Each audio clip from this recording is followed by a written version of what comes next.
Well, there's always so much noise around Manchester United, and we saw this week that it was no different.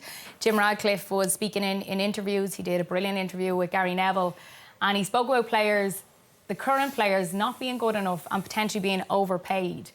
That's not helpful to the squad at this minute, is it, Neil? No, not at all. Not helpful to the players, certainly not helpful to the coach.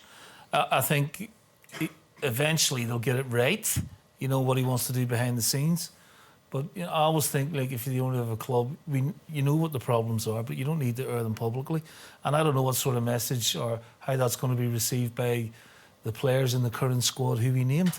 I think it's put them in a really difficult position. I know if it was me, I wouldn't be happy about it at all. And the same for Ruber, like, he's the manager, he's trying to get the best out of these players, and to hear comments like that, it must be tough from his side of things. Definitely. He needs all the help he can get, and if he has to then go around and start picking players up off the ground because the owner's been hammering them, it's not great.